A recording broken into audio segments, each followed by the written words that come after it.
Hi Hello. Dexter, how are you? I'm good, thanks, Rachel. How are you? I'm doing great.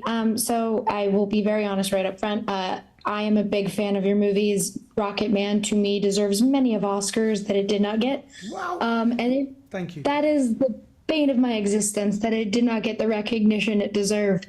But You're very it kind. this movie does kind of play into like what I think I loved so much about Rocket Man, which is just the way you use music in your films to Yeah. kind of explore characters. Like I'm thinking specifically of the taxman moment, like Yeah. that ruled when it like kind of came to fruition.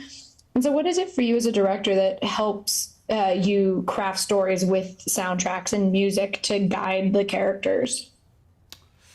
I I, I think no, with something like Rocket Man, it's you have an incredible canon of music to choose from, and you dive into a real deep dive on the lyrics and the phrasing and stuff like that, and how does that inform where we're at in the storytelling process, and how do I make I Want Love become a story about a family sitting around a table 30 years before it was ever written, that song. But in reference to Ghosted, there's certain songs and certain tracks I just knew straight away. Like My Sharona was a great old track on the bus chase. I just knew that had this pumping, driving ribbon. It was about some guy who was seeing this woman who was just blowing him away and just wanted to be with her. And so that track spoke to me very much about that moment, because for me that moment's not about just the action of the bus chase, but how he's feeling more and more attached to her as this revelation about how brilliant and accomplished she is, and how she can protect him in a way that he never expects. So I don't know, with something like Ghosted, there's a bit of trial and error that goes on, and but music and images together is like one of the oldest form of filmmaking. When films were silent, they'd project them on a sheet, and someone would play a piano, and there would be music and images, and people would gather around and watch that. So music and image together is a really strong motivator and a great storytelling device. I lean into my instinct, to be quite honest. Yeah, and it works so well because I just the way that this movie is like framed, because I love the like rom-com elements Yeah. mixed with, Chris Evans being a damsel in distress versus, every other movie. But I really do kind of like how the musical beats work in this movie to make you understand what's going on and Yeah. kind of where these characters are feeling. But it is an action rom-com, Yep. which has kind of gone away for a while. And so it's nice that there's a resurgence of action romantic comedies happening in the world. Yeah. How is it when you were approaching this as a director? How do you kind of map out like those comedic beats that are going to be the funnier parts of the movie mixed with like the action sequences? Because there are some really good action sequences in this. Thank you. Well, that was always important for me to I haven't made an action movie per se before, but I know with something like Rocket Man that's about how the drama can stay alive in the midst of a song, which is can push some people away, out of the storytelling.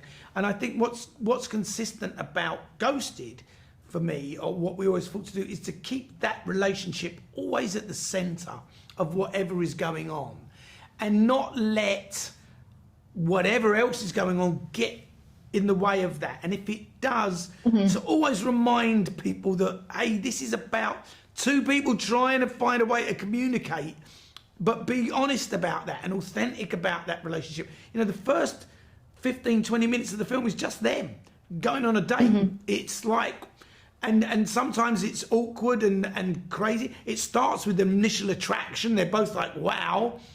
But it's a very real thing. They meet in a market. It's not over a screen. It's not on the internet. They meet for real, and there's instant attraction. And I think it's just about being consistent with that relationship. They always remind us that that's really what it's about. One of my favourite scenes is in the lie detector test, when they're hooked up to a lie detector. It's like, that's an extraordinary situation to be in with someone who you're just starting to get to know. You've got to be honest. it's a really good thing, but it also has that great humour in it with these other people who are watching them, the girl watching them going, no, this is really good. Look, they're fighting. And I don't know, I just always wanted to keep the relationship at the forefront. That's the most important thing. It's romance first and then comedy and action after. Yeah, and I do like there's a moment at the end of the movie that really just like stuck with me, and it's like she's doing something and Chris Evans just like pulls her to him to like save her, and I was like, oh right, this is a very romantic movie. Like it was like that was the moment I was like, oh yeah, we're back in the romance part of their kind of journey together as characters. And that's because, like you say, their chemistry is so good, and they're really good. You know, they are like one of these Hollywood couples of old. You know, that you want to see them together again because there's something going on there, and they are both really in awe of the other's talent. Is the truth of it. Not only are they great friends, but he would come to me after a day shooting and be like, she's amazing. See her in this scene today. She's incredible.